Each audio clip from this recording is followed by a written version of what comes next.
Bonjour à tous. Aujourd'hui, je viens pour Vivance et Reliance chez Christine Gagné à Toulon, qui est coach en miracle. Bonjour Christine. Bonjour Stéphanie. Merci beaucoup de pouvoir nous recevoir chez toi pour cette interview. C'est plaisir. Merci. Alors Christine, est-ce que tu peux nous parler de ton parcours de vie? Oui, tout à fait. On va dire que j'ai une vie relativement ordinaire puisque j'étais maman, je travaillais dans le marketing, le commercial. Et puis vers la quarantaine, je me posais des questions sur comment j'allais continuer ma vie.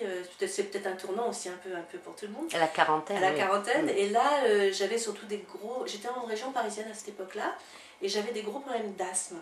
Et ça devenait vraiment très très très grave, à tel point que même la médecine allopathique ne trouvait pas de solution. On arrivait à me stabiliser avec des tas de médicaments, mais c'était pas du tout, je sentais que la guérison c'était pas ça. Et je voyais bien, même si je connaissais pas à l'époque, je faisais pas vraiment de croissance ni de développement personnel, je voyais bien qu'il y avait une cause autre que la pollution, Oui. l'hérédité, enfin tout ce qu'on me disait. Et là, j'ai trouvé par hasard un petit papier sur une conférence de Lise Bourbeau. Et donc j'y suis allée.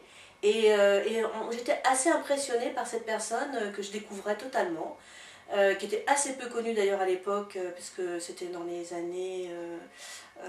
ça remonte au siècle dernier, c'était vers 2000... ah non, c'était 90. Dans les années 90. C'est ça, c'était 1996. Oh, ça fait tellement loin. Et donc, je ne veux pas les donner passer. Et donc, voilà, à ce moment-là, j'ai été vraiment... c'est un choc, c'est une espèce de truc où on se dit, ok, d'accord, là, il y a peut-être une solution. J'ai cherché ces bouquins, à l'époque, même ces bouquins n'étaient pas distribués en France. Ah bon? C'était vraiment difficile d'avoir, même Écoute ton corps, ça a été difficile. Donc, du coup, ça m'a un peu obligée, ça c'était parfait. Le plan est parfait, donc ça m'a obligée un petit peu à aller à ses conférences, à acheter les bouquins qu'elle vendait sur place, etc. Et donc j'ai commencé à faire le stage de base, Écoute ton corps, qui est un stage vraiment super, qui vraiment, entre guillemets, est voilà, une petite révélation à lui tout seul, puisque c'est une porte qu'on ouvre. Et là, je me suis rendu compte que vraiment c'était pour moi. Et donc j'ai commencé à faire la formation professionnelle. Et donc ça a été pour moi aussi une reconversion professionnelle. Ça, c'était nouveau. Ça, c'est pour devenir praticienne. Voilà, c'est ça. Donc j'ai été diplômée en 1998. Et là, c'était vraiment nouveau pour moi tout ça, la croissance, le développement personnel. Mais j'ai vécu ça à fond, à fond. Et quand je suis sortie de diplômée, je me suis dit, bon, ok, je vais ouvrir un cabinet. Et c'est ce que j'ai fait. Et là, j'ai tout de suite eu des clients vraiment géniaux. Vraiment, je suis gâtée, j'ai vraiment eu des gens super. Et j'ai en même temps rencontré deux choses. J'ai rencontré le chamanisme, Oui. parce que je me disais que j'avais besoin d'enrichir ma pratique, qui était déjà bien, mais bon, voilà, j'avais envie d'enrichir ma pratique. Et j'ai donc rencontré Maud Séjournant. J'ai pu me former à l'EMDR, le mouvement des yeux, avec Maud Séjournant. Donc ça, c'était déjà quelque chose qui était sympa. Et en plus, je trouvais qu'avec le chamanisme qui venait dans ma vie à ce moment-là, toujours par l'intermédiaire de Maud, puisque à ce moment-là j'ai fait mon animal totem, j'ai travaillé avec le totem, etc. Je me suis rendu compte que tous commençaient comme des pièces de puzzle, voilà, qui s'imbriquaient, et je voyais que les choses vraiment commençaient à se poser pour moi. J'avais toujours mon problème de maladie malgré tout. Et comme vous le savez peut-être, l'école de Lise Bourbeau s'appelle Écoute ton corps, donc ça ne s'invente pas. Et moi j'avais été là aussi pour le décodage biologique, pour guérir, voilà. Et je sentais que j'étais guérie à un certain niveau, mais mon corps, lui, n'était pas guéri. Et ça, c'était très embêtant. Donc je cherchais des solutions. En 1999, grand changement de vie, c'était le moment de l'éclipse solaire, etc. Je pars de région parisienne, ce qui n'était pas très bon pour mes poumons, et je vais vivre en Vendée, qui était une région beaucoup plus naturelle. Voilà. Et là, je me suis mis entre guillemets au vert. J'ai continué mon activité de relation d'aide, mais j'ai aussi fait beaucoup de chamanisme. Et ça, c'était vraiment un endroit qui était, on va dire, privilégié, parce que c'est la mer, parce que c'est le vent, parce que c'est les éléments, parce que c'est le calme. Donc ça a été vraiment initiatique aussi, ce déménagement et cette nouvelle vie. Voilà, et là j'ai travaillé beaucoup, par exemple aussi avec les ECIS, les enveloppes sensibles, intelligentes de Dominique Bourdin, voilà, des choses comme ça, bien entendu, voilà. Mais il y a eu un événement un peu dramatique dans ma vie à ce moment-là, j'ai perdu ma mère qui s'est suicidée. Et là, comme j'avais rencontré déjà quelques temps avant un super bouquin qui a fait basculer ma vie, qui était La guérison radicale de Dominique Dawson, de Michael Dawson, pardon, excusez-moi, et au Souffle d'Or. Et là, ce bouquin, c'était une initiation au courant miracle en fait. Et là, je me suis dit, bon, ok, j'ai commencé à chercher quelqu'un qui pourrait voilà, me mettre le courant miracle dans les mains, parce qu'il ne faut pas oublier qu'à l'époque, c'était pas du tout traduit. Donc si on n'est pas hyper bon en anglais, on oublie quoi. Hein. Oui, c'est compliqué. C'est très compliqué. Déjà en français, c'est très compliqué. Donc en anglais... C'est vrai, je te le confirme. Donc voilà, et donc je suis tombée entre guillemets aussi sur Sylvain Duboulet, et qui m'a parlé donc du cours, et il m'a dit ok, bah, je peux t'avoir une traduction non officielle si tu veux. Je dis oh oui, je suis partante. Et donc j'ai mis 3 ans à lire c'était à l'époque, c'était un carton comme ça, c'était énorme. Et il m'a parlé aussi d'ENELF. Alors je me dis que c'est quoi ENELF, je ne connais pas, etc. Et là il m'a initiée aussi à ENELF, et j'ai pu me former à cette méthode. Et c'est une méthode super parce qu'en fait c'est une méthode qui est complètement en adéquation avec le courant miracle. C'est une méthode non seulement qui apporte la paix, la joie, mais aussi qui nettoie un peu tout notre, on va dire notre mental. Voilà. D'accord. Alors je vous renvoie d'ailleurs à ma chaîne YouTube si vous voulez. J'ai interviewé et Sylvain Duboulet, qui est donc la personne qui a mis en œuvre cette méthode, et également Phoebe Lorraine, qui est la personne qui est canal et qui a reçu cette méthode. Voilà, je les ai interviewés pour que justement il y ait une trace un petit peu de leur travail. Après, il y a eu aussi un petit bouquin d'écrit pour les praticiens, mais enfin bon, je dirais pour tout le monde, il n'y avait pas vraiment grand-chose d'accessible. Et donc voilà, ça c'est quand même assez bien, il y a beaucoup de personnes qui disent que ça les aide. Voilà. Donc, et ta chaîne YouTube s'appelle Christine Gagné. Ah bon, tout simplement. G-A-G-N-I-E-R. Je le dis parce qu'on m'écrit mon nom de toutes les façons possibles et imaginables. Voilà. Dis-moi Christine, moi je suis interpellée par cette appellation de coach en miracle. Oui. Tu nous en dis un peu plus. Oui, je vous en dis un peu plus parce que c'est assez nouveau, c'était vraiment quelque chose... c'est la première fois voilà, pour moi. Toi, c'est la première fois. Et c'était quelque chose que je n'osais pas trop dire, parce que on me disait ouais, non mais les gens vont pas comprendre ce que c'est trop étrange. En fait, la seule personne à ma connaissance, hein, qui se servait de ce titre, c'est Joe Vital aux États-Unis, qui forme des coachs en miracle.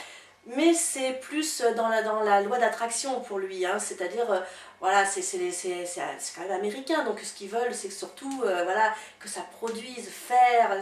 Je pense que nous les Français on est beaucoup plus quand même dans l'être. Bon, c'est mon avis peut-être. Et donc c'est vrai que pour moi le coach en miracle c'est vraiment suivre un peu la philosophie du cours en miracle. Et la philosophie du cours en miracle elle est relativement simple, même si le bouquin est très compliqué.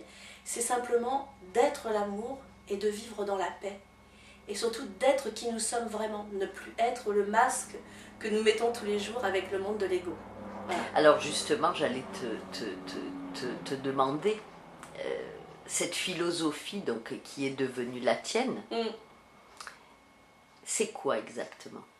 Cette philosophie, c'est une philosophie non-duelle déjà. Alors qu'est-ce que ça veut dire non-duelle? Ça veut dire que dans duel, il y a division. Et en fait, on vit dans un monde divisé. Voilà. Et donc, on croit que l'on vit un monde qui est très réel. Et c'est vrai que quelqu'un que je connais bien dit c'est drôlement bien fait. C'est vrai, c'est drôlement bien fait parce qu'on y croit tout le temps. Ah oui. Tout le temps. Et même, je dirais, ceux qui travaillent depuis des années, pour certains, de la non-dualité, parce que ça peut être aussi avec d'autres méthodes, hein. Il n'y a pas que le cours en miracle. Le cours en miracle, ce n'est qu'un outil parmi tant d'autres. Hein. Il ne faut pas le sacraliser, hein, c'est pas du tout ça. Donc moi ça m'a parlé, j'ai pris cet outil-là, mais il y a des gens qui font d'autres choses, ils font de la méditation, ils font, voilà, les bouddhistes, enfin, plein de gens travaillent sur la non-dualité, sur la planète Terre, je veux dire, en général. Donc c'est vraiment le problème de la division, c'est-à-dire que nous ne sommes pas vraiment là, on est ailleurs, on est au ciel, entre guillemets, c'est ce que dit le cours. Et en fait, c'est la projection crée la perception. C'est-à-dire on projette notre vie via nos croyances, via qui on est, via nos vies, toutes nos vies, etc. Mais c'est nous qui décidons de le faire. C'est-à-dire on a vraiment la puissance de le faire.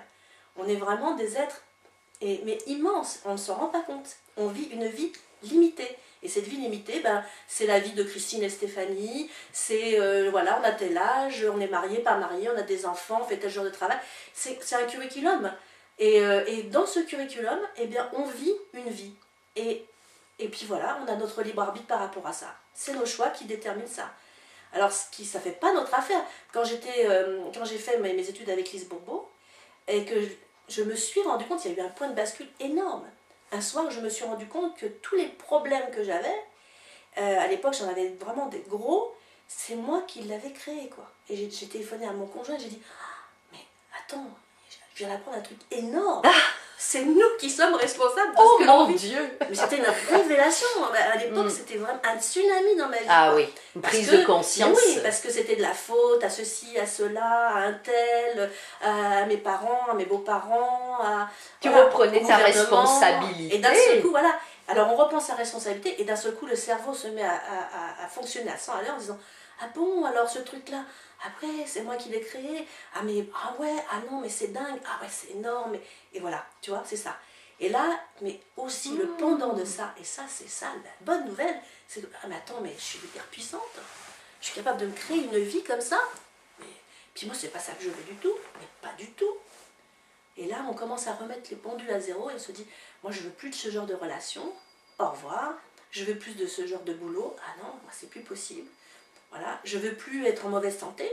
Voilà, ça aussi, prendre la décision d'être, voilà, en parfaite santé. Quand on vous parle de maladie, ben, vous dites oui. Enfin, voilà, c'est peut-être ta perception que, voilà, mais moi, je me sens pas malade. Et d'ailleurs, il y a plein de gens qui témoignent sur Internet, je trouve ça génial, qui disent, bah, j'ai un cancer ou j'ai un truc quand même qui peut être grave, mais je me sens pas malade. Et ça, je sais que mon corps peut se rétablir. Alors, quelquefois, vous allez dire, ouais, non, mais moi, je connais plein de gens qui sont morts et se sont pas rétablis. C'est vrai. Parce qu'il ne faut pas oublier une chose, c'est qu'on a notre libre arbitre. On est venu pour vivre une vie. Et ça peut durer, comme je dis souvent, 1 heure pour certains enfants. C'est triste à mourir, je sais. Fait. Et ça peut durer 70 ans, 100 ans, voilà, 120 ans pour certains. Mais je ne dis pas qu'ils sont plus chanceux que ceux qui vivent 50 ans. Parce que ce qui compte, c'est de vivre sa vie à chaque instant.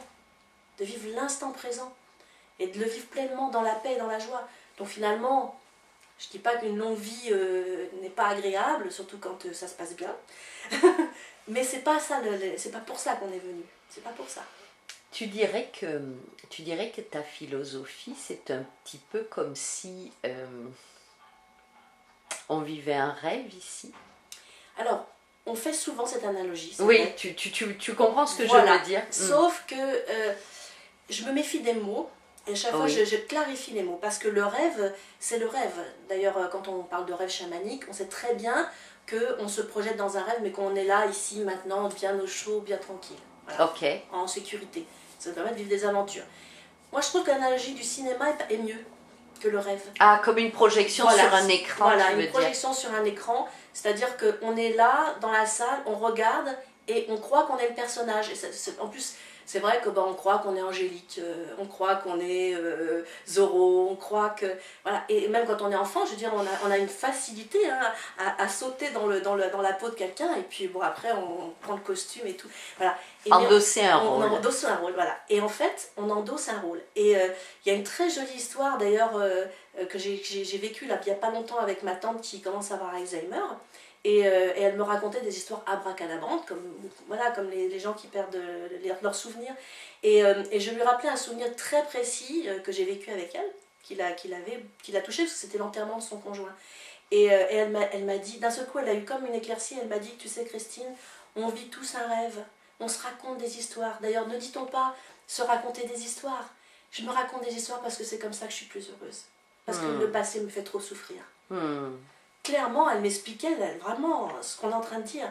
Et pourtant, c'est quelqu'un qui n'a jamais fait de croissance, qui n'a jamais lu un bouquin, quoi. Mais elle le vit, voilà. Ouais. Et alors moi je t'écoute, là, alors je sais que tu reçois du monde pour un travail d'accompagnement.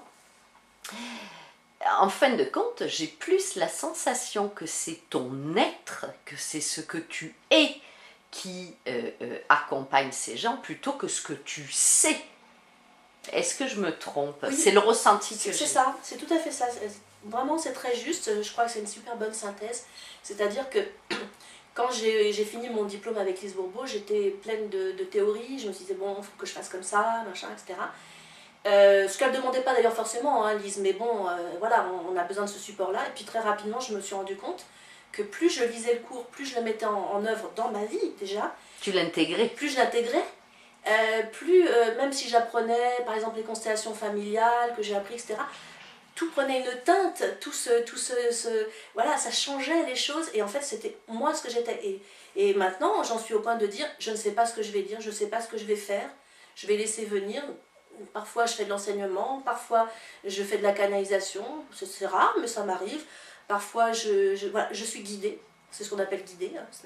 C'est-à-dire que je ne suis pas volontaire, voilà. D'ailleurs, ce que j'aime aussi beaucoup dans la méthode NF, c'est que plus on est vide, mieux c'est la vacuité totale pendant qu'on fait le soin, voilà.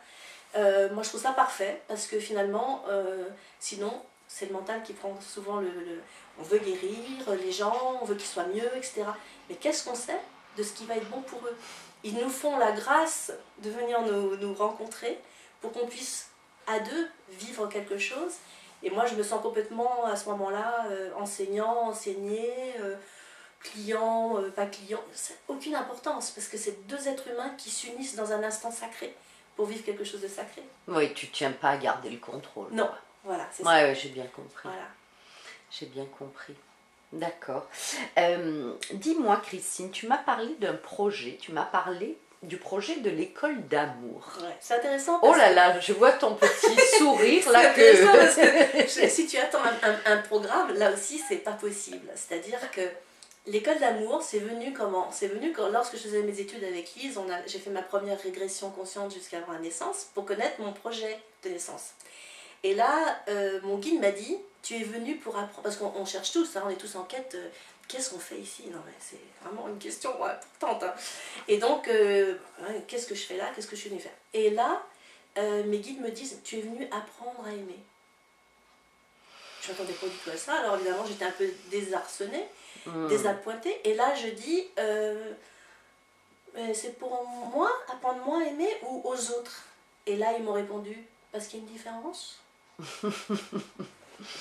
Voilà, c'est ça. Le message, c'est ça. Il n'y a pas de différence. On est tous venus pour la même chose et nous sommes tous également puissants. Nous jouons un rôle, effectivement. Et ça, c'est pas le rêve. On n'est pas dans le rêve, on est dans le rôle, on est vraiment incarné. Dans incarné, vous avez la chair, hein, incarné. Oui. Donc on incarne ça, on incarne l'amour et c'est pour ça qu'on est venu. Alors donc cette école d'amour, ce serait quoi? Un centre de formation, une association? Explique-moi. Pour l'instant, ça reste un concept. Ok. Donc j'ai pris un nom de domaine, école d'amour, voilà. Pour moi, c'est important, ça existe déjà, peut-être pas dans la matière, mais ça existe déjà. Et le travail que je fais est déjà le travail pour l'école d'amour. D'accord. Voilà. Ok. Donc là-dessus, moi je me sens vraiment, voilà, bien claire. Il n'est pas exclu que d'autres personnes fassent le même travail, d'ailleurs même sans savoir. Parce que l'école d'amour, c'est l'école de la Terre. Hein. Donc on y est tous. On est tous inscrits, on ne sait pas, en fait. C'est ça le truc. Voilà. Donc, moi, j'ai rien inventé. Ça m'est venu comme ça. On m'a dit de faire ça. Je le fais. Pourquoi? Parce que je le sens. Voilà, c'est tout. Si je ne l'avais pas senti, je ne l'aurais pas fait non plus. Hein. Je ne suis pas une marionnette. J'ai mon libre arbitre total. Voilà. Donc, école d'amour, c'est en devenir. Voilà. Mais le temps n'existe pas vraiment. Donc peut-être que ça existe et que je le vois pas. Moi je suis limitée, hein, attention, je suis vachement limitée, c'est comme tout le monde quoi. Donc je suis à l'écoute et je me dis ok, qu'est-ce qu'on va faire avec ça? On me dit patience, peut-être des groupes, peut-être pas des groupes. Oui, d'accord. Peut-être qu'un jour il y aura des locaux parce que ça va venir. C'est naissant en fait. C'est naissant, naissant. Et en même temps je sais rien. Et en même temps il faut que j'en parle parce que c'est là. Donc c'est paradoxe. C'est ta vie de tous les jours. C'est ma vie de tous les jours. C'est ça, c'est-à-dire que c'est important aussi que moi, je sois en concordance avec ça. Alors j'essaye de l'être le plus possible. Je dis pas que, voilà, mais j'essaye le plus possible à chaque fois de me recentrer sur ça. Je suis venue pour aimer.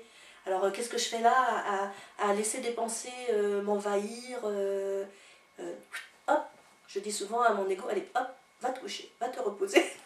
Ça sert à rien. Ça sert à rien de broyer du noir, d'avoir des mauvaises pensées, etc. C'est contre-productif complètement. Donc là, c'est pas moi qui le dis, tout le monde le dit, hein, mais on empêche qu'on se laisse tous un peu aller.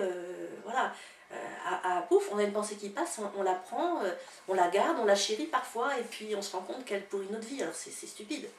Je trouve que, enfin, pour moi, l'école d'amour, c'est du bon sens, beaucoup de bon sens, des choses assez rapides, parce que je ne m'encombre pas de choses très très compliquées en fait. Même si le cours paraît compliqué, par exemple, j'en prends que la quintessence. Voilà.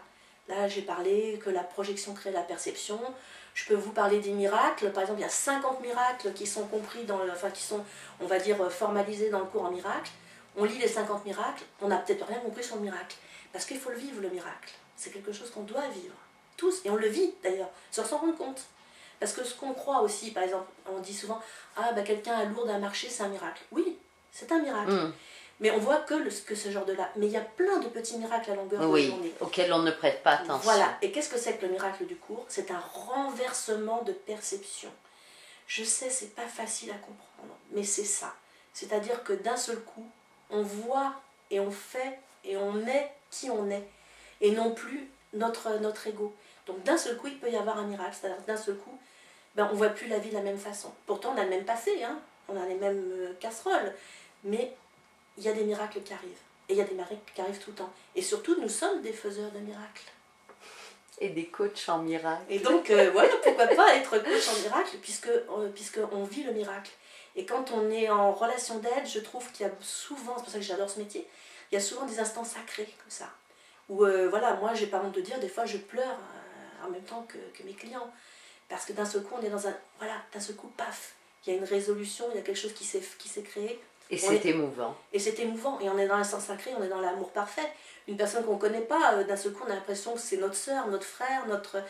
Voilà, il n'y a plus de limite. On est dans l'illimité à ce moment-là. C'est ça le miracle. Le sacré. Le sacré. Ouais. Ça ressemble au sacré aussi. Ouais. Et ça apporte un truc énorme, j'en parle sans cesse, c'est la paix. Quelquefois, je demande aux gens, vous cherchez quoi exactement dans votre vie? Mais ils ne savent pas. C'est triste. Oh, être moins mal, me sentir mieux. Mais oui, mais c'est pas... Il faut demander un petit peu l'absolu, quoi. Hein. Le véritable amour, la paix, l'abondance. Si on ne demande pas ça, la vie nous donne que ce qu'on demande, hein, forcément. À force d'être là à hésiter, alors, à savoir. Alors toi, on peut dire qu'aujourd'hui, tu déambules dans l'existence, dans la paix, dans l'émerveillement. Alors, je vais te répondre oui, mais pas tout le temps. J'adore. C'est-à-dire que j'essaie de l'être le plus souvent possible. Ouais. Mais par moment, non, c'est pas possible. Et là, je m'aime. C'est ça le truc. C'est-à-dire qu'au lieu de se mettre la barre tellement haute qu'on voudrait toujours être parfait, et ben c'est pas possible. Moi, je suis vraiment quelqu'un qui peut... voilà, je sais que quand j'étais avec Lise Bourbeau, j'étais à 98% à m'exposer, parce que je peux dire des choses, des gens disent « Mais non, mais je peux pas dire ça ». Mais si, on peut tout dire, parce qu'on est tous pareils. On a tous des failles, on a tous des problèmes, on est tous travaillés par notre mental, on est tous pareils, quoi. Donc, pourquoi vouloir être la personne la plus parfaite? C'est impossible, c'est impossible, parce qu'on est incarné. Parce qu'on est limité et qu'on est dans ce monde de la forme qui est un monde d'expérimentation aussi. Donc on expérimente. Alors moi je ne jette pas la pierre aux gens qui veulent expérimenter des choses que moi j'ai pas envie d'expérimenter. Je sais pas. Ah oui, chacun suit ses aspirations. Voilà, il n'y a pas d'obligation, il n'y a pas de voilà. Moi, quand une personne se présente à moi, je sais qu'elle est faite pour moi, entre guillemets. On doit faire une espèce de petite danse ensemble. Voilà, ça dure le temps que ça dure, il n'y a jamais d'obligation. Et puis voilà, je vais piocher dans mes outils ou dans l'instant présent ce qui se passe aussi. Voilà, je ne sais jamais à l'avance ce qui va se passer. C'est très reposant en fait, moi je trouve, finalement, cette façon de travailler. Parce que je ne me mets pas la pression. Non, tu es dans l'accueil. Je suis dans l'accueil. C'est ça. Et dans la vacuité. C'est ça, voilà. C'est exactement ça. C'est ça. Et voilà, moi je trouve que par exemple, Enef me dit toujours, sois dans la vacuité. J'appelle ça, moi en rigolant, le cerveau de bulot. C'est-à-dire on ne réfléchit plus. Et ça fait du bien. Et quand on fait un soin, par exemple, on passe 1 heure à peu près à faire un soin, et bien pendant 1 heure, je ne pense à rien. Je sais que ça peut paraître étrange. Alors, de temps en temps, je pense à, comme tout le monde, hein, mes courses, ça me traverse l'esprit. Puis aussitôt, je me dis non, mais rien. et j'arrive à penser à rien. Mhm. Bah, ça fait ça, c'est vachement reposant. Hein. Ah oui, ça j'imagine. Voilà. Et moi, je pense que c'est en fait, ce travail, ce n'est pas aller vers quelque chose, aller vers plus de ceci ou de cela. C'est déconstruire ce que nous avons construit et que nous croyons bon pour nous. Mais en fait, on a tous une boussole intérieure, c'est de savoir si on est bien ou pas bien, hein, tout simplement, si on se sent dans la paix ou pas dans la paix. Et quand on fait quelque chose, un travail, quand on est en contact avec quelqu'un, quand on est en voyage, peu importe ce qu'on a décidé de faire, et ben si notre boussole nous dit qu'on n'est pas bien et que cette personne, voilà, on n'a pas envie d'être avec elle, c'est ça qu'il faut écouter. Voilà. Tu as un site web, Christine? Oui, j'en ai deux, donc j'ai un site écoledamour.com et christine.gagné.com. D'accord, ok. Christine. Avec tes coordonnées, avec les gens peuvent te etc. contacter. Voilà. Super. Ouais. Est-ce qu'il y a quelque chose que tu aimerais rajouter et dont je n'ai pas encore parlé? Oui, parce que tout à l'heure, quand on a parlé de mon parcours, Oui. on a parlé de guérison et je pense que ça peut intéresser des personnes parce qu'ils se disent, bah, elle a dit qu'elle n'était toujours pas guérie et c'est vrai, mon corps n'était pas guéri et ça, c'était pour moi, c'était pas normal parce que justement, être guéri, on va dire, mourir guéri, c'est bien, mais enfin, moi j'avais envie de vivre, donc j'avais envie de vivre en pleine santé. Et donc, j'ai eu la chance de rencontrer une personne qui était médecin et je lui ai dit, parce qu'elle faisait de l'homéopathie, de l'acupuncture, d'ostéo, des trucs qui étaient bien. Mais bon, je prenais toujours mon médicament pour respirer. Donc, Oui. je lui ai dit, moi, j'en peux plus. Faut faire quelque chose. Comme ça, il y a un moment, moi, ça explose comme ça. Et elle me dit, ok, si tu veux, moi, je fais des cérémonies à l'Iboga. Ça s'appelle le Bouti. J'ai jamais entendu parler, ok. Et demain, sur les écrans du savoir, tu peux regarder, justement, il y a un reportage là-dessus. Bon. L'Iboga, tu L'Iboga, as dit. voilà. Et donc, c'est une racine qui pousse au Gabon et un petit peu aussi dans d'autres pays. Et c'est broyé et on l'ingère pendant une cérémonie qui s'appelle le bouti. Donc, j'ai dit oui. Mais après, j'ai eu très peur d'y aller. Mais bon, j'avais aussi cette pression à l'intérieur de moi qui me disait, pression que je me mettais toute seule. Hein. On peut dire que c'est des guides, des anges, enfin on ne sait pas trop, mais on sent que on n'est pas tout seul là à décider. Et qui me disait, une petite voix me disait, mais tu as demandé la guérison, alors maintenant qu'on te la porte, c'est pas le moment de dire non. Donc j'y suis allée. Et là, je me suis retrouvée dans une cérémonie, ça s'est passé en France, dans un endroit sécurisé, avec mon médecin, donc je peux dire j'ai eu des conditions super idéales. Et en 24 heures, 48 heures, j'ai guéri. C'est-à-dire j'ai même oublié ma ventoline en partant, etc. Voilà. Et depuis, je suis guérie. C'est-à-dire j'ai plus besoin du tout de médicaments. Donc pour moi, ça a été vraiment aussi peut-être une validation de tout ce que je pensais au fond de moi.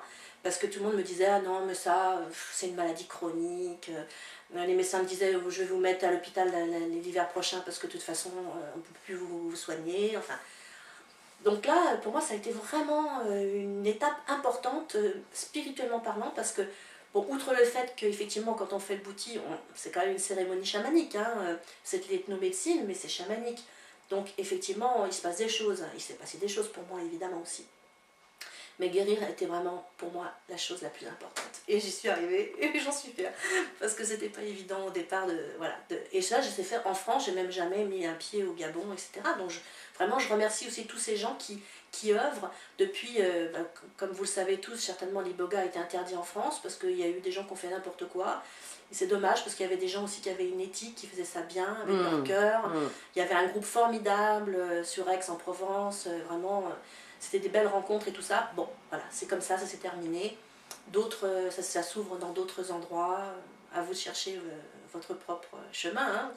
Mais voilà, il y a d'autres plantes aussi qui font un travail formidable de nettoyage.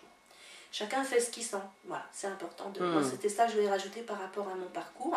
C'est ton chemin. C'est mon chemin. Voilà, chemin de guérison. Et bon, donc du coup, je n'ai plus de doute aujourd'hui au niveau de la guérison. Je sais que quand on veut vraiment guérir, on peut guérir. Et c'est important. Oh, merci, j'ai beaucoup apprécié cet entretien. Merci de m'avoir reçu chez toi. Et je te souhaite vraiment une belle continuation, Christine. Merci Stéphanie, voilà. Ça a été un plaisir. Et sache que par ailleurs, je t'apprécie beaucoup. T'es mignonne. Merci. Merci à toi.